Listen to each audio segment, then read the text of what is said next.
Hello बच्चों, welcome. यहाँ पे क्वेश्चन देखते हैं। तो क्वेश्चन के अकॉर्डिंग गिवन है हमें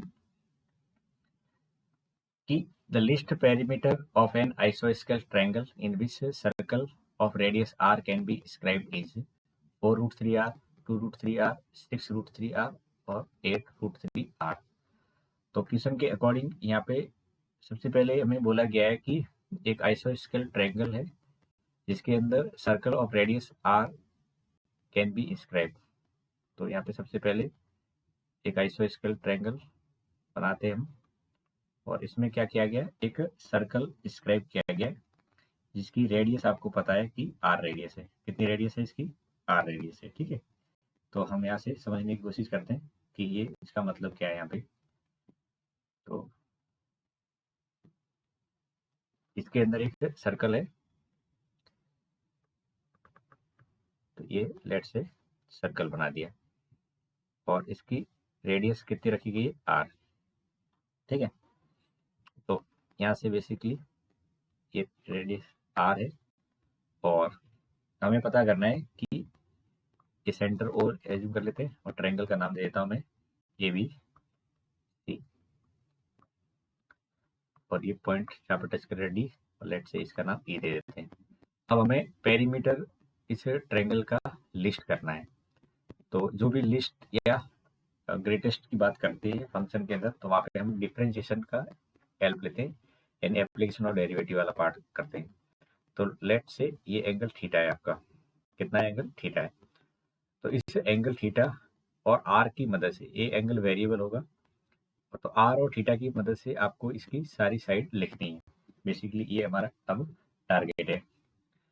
तो आप सबसे पहले तो इस ट्रायंगल पे फोकस करिए, जो आपको दिख रहा होगा ए ई ओ दिख रहा है। और इस ट्रायंगल से आप यहाँ से क्या लिख सकते हो, ये इसका ओ से ए साइड को लिख सकते हैं।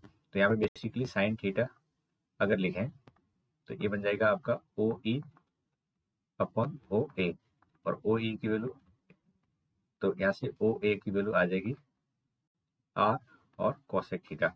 ओ ए की वैल्यू क्या आ जाएगी? आर कोसेक थीटा आ जाएगी। ठीक है, अब ओ ए की वैल्यू आर कोसेक थीटा आ गई है और नीचे भी ये आर है, तो हम यहाँ से ए डी की वैल्यू लिख सकते हैं बच्चों आसानी से। ए डी की वैल्यू क्या आएगी?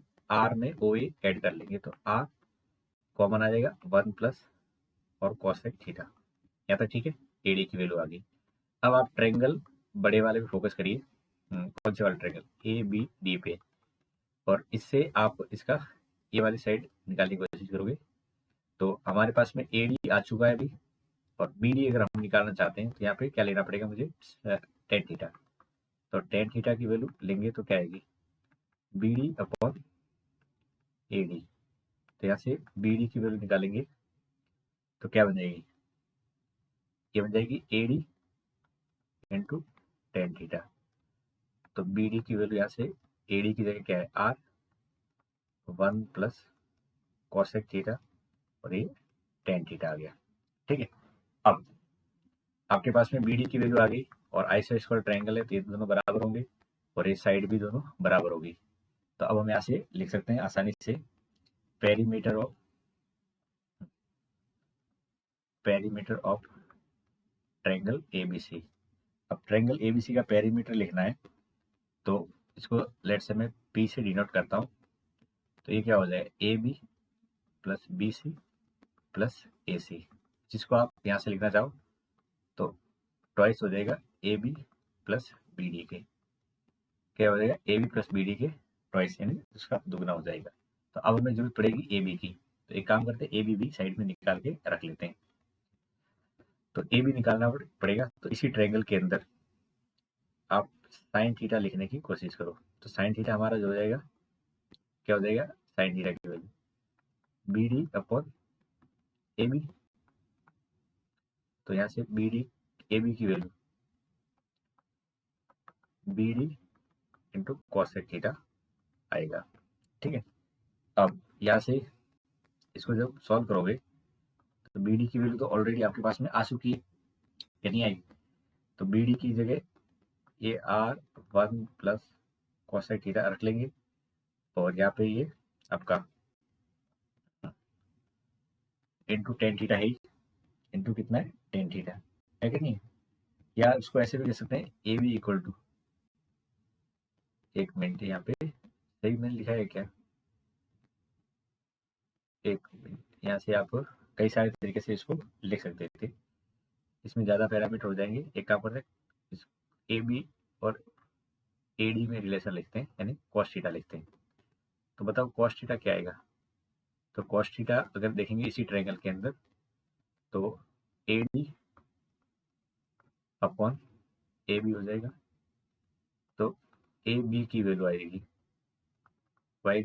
A D into sec theta. Okay, और ए डी क्या है हमारा, R one plus cosec theta और इंटू सेक थीटा। अब मैं यहाँ पे पैरामीटर को लिखूंगा, तो 2 तो है, और ए बी की जगह देखो, ए बी की जगह कितना आ रहा है, ये R one plus cosec theta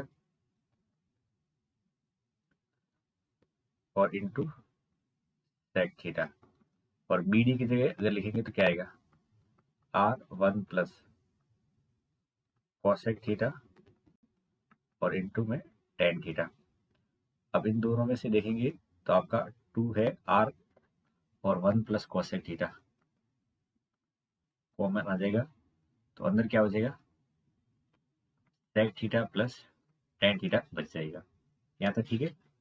अब ये वाली वैल्यू आपकी मिनिमम होगी या मैक्सिमम होगी, इस पे आपको बात करनी है। तो इसको पहले सब डिफरेंशिएट करें, इससे पहले सिंप्लीफाई कर लो। तो 2r है और इसको लिखेंगे तो 1 plus sine theta upon sine theta, और इसको लिखेंगे तो 1 अपॉन कॉस और साइन अपॉन कॉस। तो ये 1 प्लस साइन थीटा और नीचे आ जाएगा कॉस थीटा। तो बेसिकली आपके पास में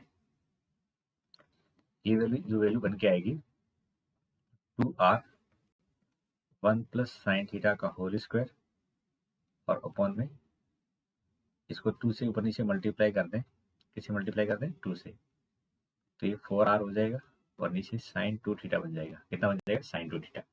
अब इसको हम डिफरेंशिएट वगैरह करके आगे बढ़ के सॉल्व करने की कोशिश करेंगे, ठीक है। तो D P by D theta निकालेंगे, तो 4r तो कॉन्स्टेंट है, इसको बिल्कुल छेड़ना नहीं। तो sine 2 theta is it is, 2 आगे 1 plus sine theta into sine का डिफरेंशिएट करेंगे तो कॉस, और यहाँ पे देखेंगे तो 1 प्लस साइन थीटा का whole square as it is, और साइन का डिफरेंशिएट करेंगे तो कॉस 2 थीटा इंटू 2, और अपॉन में आपका ये है साइन स्क्वायर 2 थीटा। अब इसको मैक्सिमम या मिनिमम करना है तो इक्वल टू 0 करना पड़ेगा। तो पहले तो आप देखो इनमें से कॉमन क्या आ रहा है, तो देखो इनमें से 2 सब में दिख रहा है और आपका 1 प्लस साइन थीटा दिख रहा है। तो 2 और 1 प्लस साइन थीटा इसमें कॉमन ले लिया जाए। 4r पहले से था ही, तो इक्वल टू 0 हो जाएगा, खत्म है। अब अंदर क्या बचेगा, ये बच जाएगा sine 2 theta into cos theta, और यहाँ पे देखेंगे तो कॉस 2 थीटा और 1 प्लस साइन थीटा बचेगा, जिसको मल्टीप्लाई करेंगे तो sine theta minus cos 2 theta equal to 0 है। अब यहाँ से देखेंगे तो ये साइन 2 थीटा कॉस 2 थीटा, केवल इस पे फोकस करिए कि आपको ये 1 प्लस साइन थीटा तो है, और यहाँ से देखेंगे तो ये वाली वैल्यू क्या बन जाएगी, ये जो आपका है sine theta minus cos 2 theta equal to 0, ठीक है।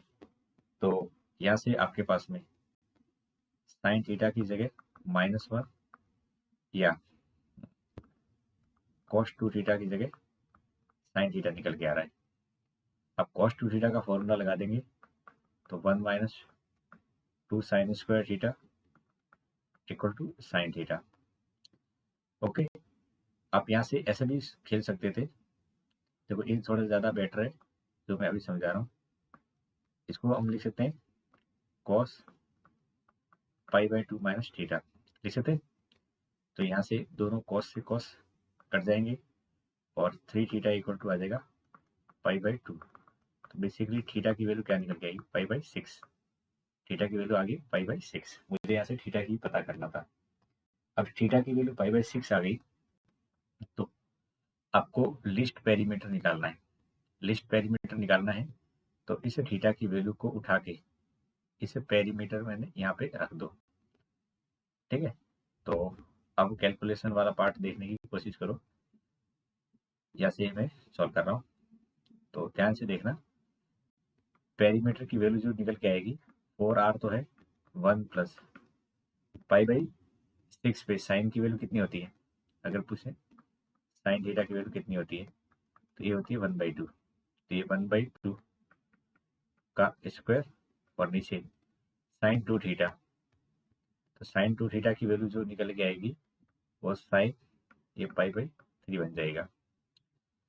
अब इसको देखोगे तो 4r और ये 3/2 यानी 9/4 और अपॉन में ये √3/2 है। ये 4 से तो 4 कट गया और ऊपर जाएगा तो ये हो जाएगा आपका, इसको लिख सकते हैं 6√3r। क्या लिख सकते हैं 6√3r, और वो हमें आपको थर्ड ऑप्शन में यहाँ पे दिख जाएगा। तो इस गिवन प्रॉब्लम का फाइनली सॉल्यूशन समझ में आ गया होगा।